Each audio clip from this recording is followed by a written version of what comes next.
Over a decade prior, in 1774, Louis XVI was crowned King of France and inherited a country with significant financial crises, rising inequality, the aftermath of a world war and the 7 Years' War, and the revolutionary fervor of America slowly filtering into French culture, along with Enlightenment-era philosophy.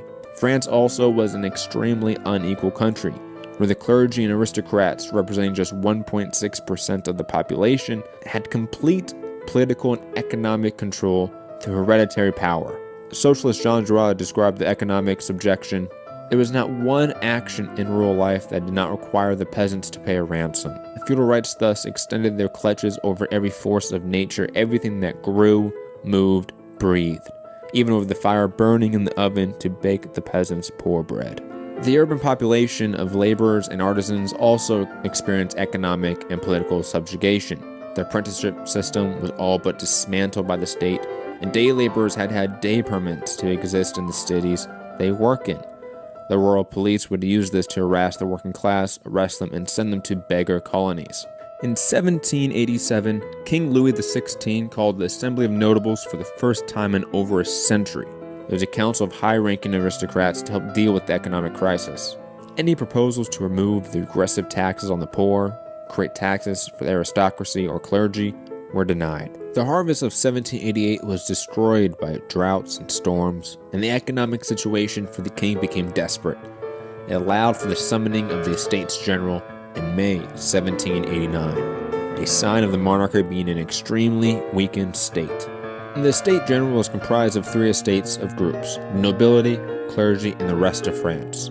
The last time it was convened was 1614. However, it was quickly apparent radical reform would not happen from this model. So the Third Estate, the majority of the French people, formed the National Assembly. Its purpose was to write the French Constitution. King Louis had to bow down to the pressures of the National Assembly, which renamed itself the National Constituent Assembly on July 9, 1789.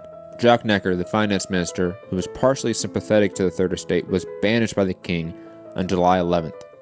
The next day, the news hit the streets of Paris. The people feared a conservative backlash towards the assembly next, and took to the streets. Mass protests and riots broke out seemingly overnight all over the country. Conflict broke out between the military under King Louis and the poorly armed masses. The people would eventually raid weapon and food depots, leading to a couple of days of combat in the streets of Paris.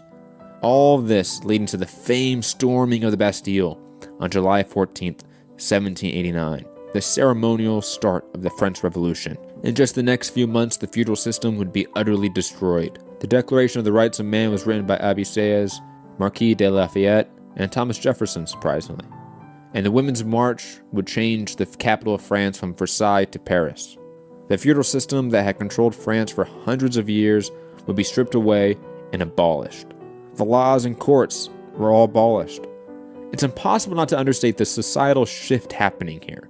While the economic and political power of the 13 colonies stayed largely intact after the American Revolution, the economic and political order in France was being completely rewritten. The Declaration of the Rights of Man would state, "Men are born and remain free and equal in rights. The goal of any political association is the conservation of the natural and imperceptible rights of man. These rights are liberty, property, safety, and resistance against oppression." It had 17 articles detailing the rights of citizens and the limitations of government. The U.S. Bill of Rights, which was written the same year, would only have 10 amendments. Criticism on the ambiguity of women's rights and the abolition of slavery divided right-wing revolutionaries and more radical groups. The aforementioned Women's March and the writing of the Declaration of the Rights of Women and the Female Citizen by Olympie de Gouges would decry the failure of the revolution when it came to women's rights. As the revolution was completely changing the social and political and economic paradigm of France, several factions started to take shape. In the assembly, the right wing was led by Jacques-Antoine Marie de Cazzier, who opposed the revolution. The Monarchians, or royalists, led by Jacques Necker, wanted a constitutional monarchy similar to Britain. The Jacobins split into 2 groups, and then the people's movement separate from the assembly was the Sans-Culottes. The Sans-Culottes were a radical, lower-class, decentralized group that took direct action in the streets comparative to the bourgeois assembly. A growing cultural group more than an organized political group like the Jacobins, they wanted to establish local direct democracy which would ensure the consistent price for necessities. They were the most radical in their politics compared to even the classical radicals, the Jacobins. The Jacobin Club was a relatively small group of Enlightenment-era nobles and middle-class bourgeois philosophers. It grew out of the States General in 1789 in secret meetings. The two figures that would dominate this new political group were the Count de Mirabeau and the infamous Maximilien Robespierre. They represented two sides of the Jacobins, the Girondins and the Montagnards. The French Constitution was written in 1791 by the Assembly, the majority of which wanted a constitutional monarchy and a new legislative assembly to replace the National Assembly. The king still had veto power and could appoint ministers. Over the course of the next year in 1792, France's new constitutional monarchy would utterly fail under its own bourgeois ineptitude and wars with Austria and Prussia. The king would ultimately try to use foreign powers to reverse the effects of the revolution, leading to the sans-culottes to gather a group of 20,000 Parisians, armed with mainly pikes, to march on the king's Tuileries palace. They would kill the Swiss guards and capture King Louis XVI. The sans-culottes would go into the prisons and kill up to 1,500 prisoners, mainly Catholic priests and nobles believed to be conspiring with the royalists. This would be the moment where the revolution rejected the royalists and even moderates in favor of the radical ring of the Jacobins, led by Robespierre. A national convention was called where the centrist Girondins lost ground to the center-left Montagnards. The monarchy was abolished and a republic was declared. The reaction of the outside world of this growing revolution in France was best contrasted between Irish conservative statesman Edmund Burke and British American revolutionary Thomas Paine. In 1790, Burke would publish Reflections on the Revolution in France, denouncing the revolution as a destructive force and defended the monarchy there. He perceived the revolution as tearing the fabric of society. Burke, who was devoutly religious, also vehemently defended the power of the church over society. Burke predicted through the chaos of the revolution a popular general would take power, one of the few predictions he got right. Thomas Paine was fascinated with the French Revolution, and like Jefferson felt a revolutionary kinship with the movement. He would write The Rights of Man in two parts in reaction to Burke, and also be involved with the National Assembly. Combining his work Agrarian Justice in 1795, Paine would lay out the blueprint for the modern social democratic philosophy we see in FDR and Bernie Sanders 100, 200 years later. He would lay out programs for land and wealth redistribution, a universal one-time capital grant for both men and women when they reach the age of maturity, similar to a universal basic income, except it's not annual, it's just a one-time capital grant. He also was the creator of the U.S. Social Security program well over a century before it was actually implemented. He also had the notion that all people must pay a 10% tax on all personal and private property, in a way to deal with the hoarding of wealth while giving an argument for ownership of the means of production half a century before Karl Marx. Thomas Paine stated, "Personal property is the effect of society, and it is as impossible for an individual to acquire personal property without the aid of society as it is for him to make land originally. Separate an individual from society and give him an island or a continent to possess, and he cannot acquire personal property. He cannot be rich. So inseparable are the means connected with the end in all cases, that where the former do not exist, the latter cannot be obtained.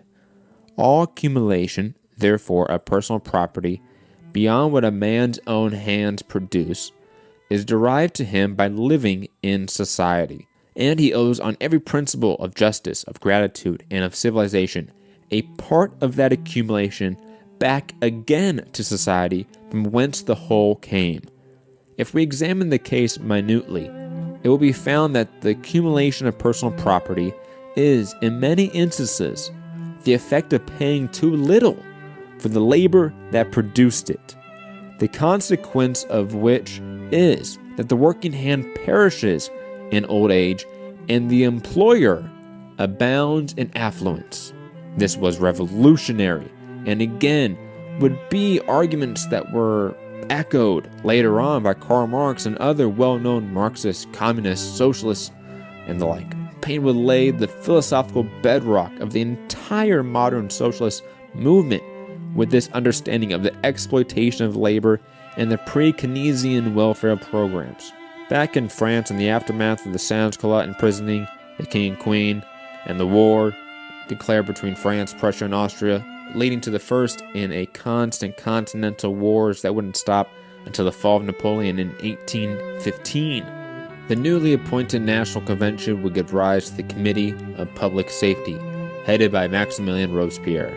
It would be Robespierre's speech in front of the National Convention that would lead to the execution of the former king and queen. Louis was a king, and our republic is established. The critical question concerning you must be decided by these words alone. Louis was dethroned by his crimes. Louis denounced the French people as rebels. He appealed to change, to the armies of tyrants who are his brothers. The victory of the people established that Louis alone was a rebel. Louis cannot, therefore, be judged.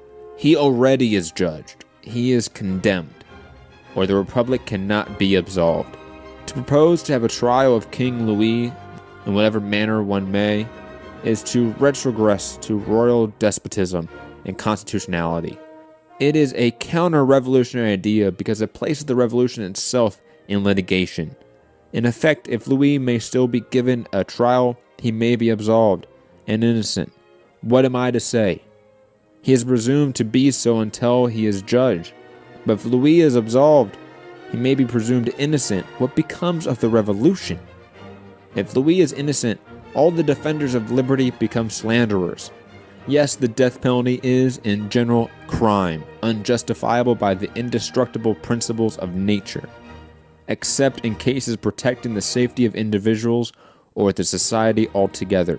Ordinary misdemeanors have never threatened public safety because society may always protect itself by other means, making those culpable powerless to harm it.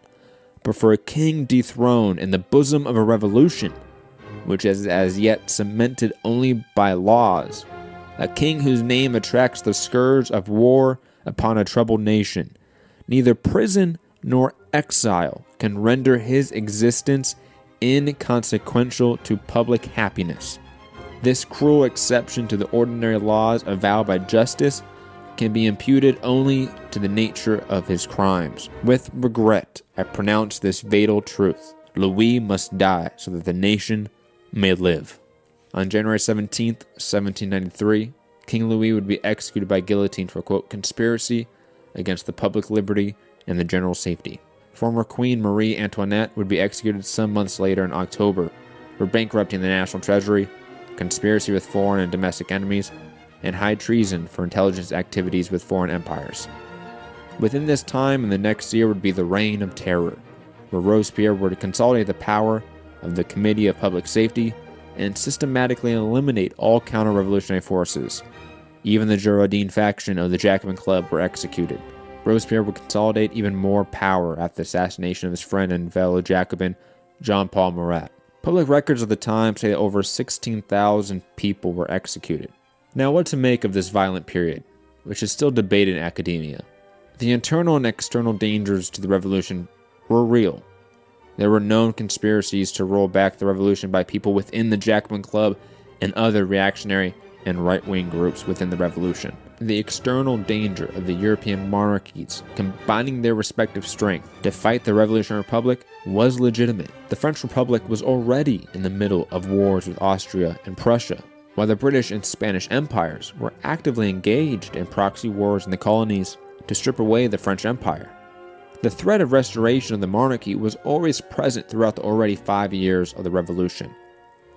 Also, when talking about the violence of the oppressed, it must be framed with the violence of the oppressors. The absolute monarchy of France and the feudal system of serfdom did exponentially more damage and caused more death than Robespierre. The millions that were dying in the Napoleonic Wars that followed Robespierre obviously did more damage and killed more people than Robespierre. The revolutionary wrote in 1794, "If the spring of popular government in times of peace is virtue, the springs of popular government in revolution are at once virtue and terror. Virtue without which terror is fatal, terror without which virtue is powerless. Terror is nothing other than justice, prompt, severe, inflexible. It is therefore an emanation of virtue. It is not so much a special principle as it is a consequence of the general principle of democracy applied to our country's most urgent needs. It has been said that terror is the principle of despotic government. Does your government therefore resemble despotism? Yes, as the sword that gleams in the hand of the heroes of liberty resembles that which the henchmen of tyranny are armed. Let the despot govern by terror his brutalized subjects. He is right as a despot. Subdue by terror the enemies of liberty, and be right as founders of the republic. The government of the revolution is liberty's despotism against tyranny. Is force made only to protect crime? And is the thunderbolt not destined to strike the head of the proud? Indulgence for the royalists, cry certain men. Mercy for the villains, no. Mercy for the innocent. Mercy for the weak. Mercy for the unfortunate. Mercy for humanity.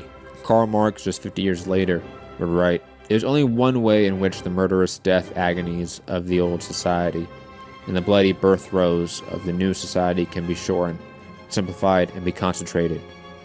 And that way is revolutionary terror." Though, as writer Jonah Walter states, quote, "One more thing seems nearly certain. Sending political opponents within the ranks of the revolutionaries to the guillotine, the Dantonists, the Herbatists, was a reflection of political weakness that left Robespierre isolated and ultimately defenseless against the plots he so feared. No matter the morality of the revolutionary violence, this specific period would make Robespierre and his faction of the Jacobins alone in this world, where the enemies of the revolution were gaining power and coalescing." On January 27, 1794, the right and center of what was left of the National Convention would conspire to overthrow the power of Robespierre and the Committee of Public Safety. Robespierre and most of his followers would be arrested and executed by the guillotine. The White Terror, as it's called, would lead to the systemic executions of the radicals of the revolution. Proto-anarchist Gracchus Babeuf would try to restart the radical revolution with the conspiracy of equals, where he wanted direct democracy and the abolition of private property. He would be executed as well. All the radicals of the French Revolution would be stamped out during this period. A center-left bourgeois government called the French Directory would be formed from 1795 to 1799. By all accounts, it was a failure, and Napoleon Bonaparte would carry out a coup d'etat and replace it with the French consulate, and eventually crown himself Emperor of France. In effect, the French Revolution was over, and the Napoleonic era began. This ultimately led to the Bourbon Restoration that instilled a constitutional monarchy. Nonetheless, many changes from the Revolution and Napoleon, societal, political, and economical changes, could not be reversed.